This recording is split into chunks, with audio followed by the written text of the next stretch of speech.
7 years ago, PC Andrew Harper was dragged behind a car while stopping a quad bike theft.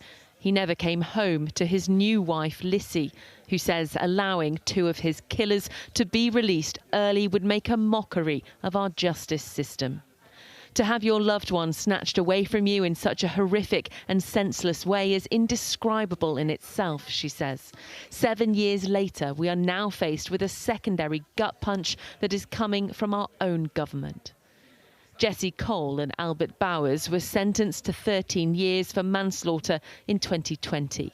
Under revised plans to free up prison spaces, the pair will become eligible for early release next year. A decision the Chief Constable of PC Harper's former force is urging the government to reconsider. I am worried that this matter is affecting the public's confidence in the wider criminal justice system. I would urge the government to listen to the concerns raised by me, by the Police Federation and by the public and relook at this decision again.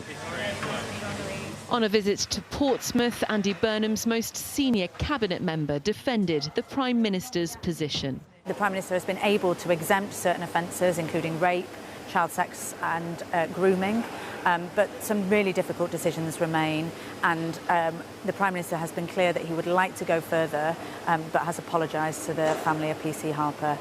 But that's not good enough for the Thames Valley Police Union, whose chair is considering legal action.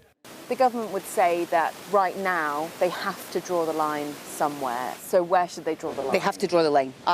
I appreciate that, but they have to be on the right side of the line for me. The sentiment across my force, and I think as the wider police family, is one of outrage and disappointment that this government is not protecting police officers, and that's the bottom line here. It's a row that remains unresolved, causing further hurt for PC Harper's family, friends and colleagues.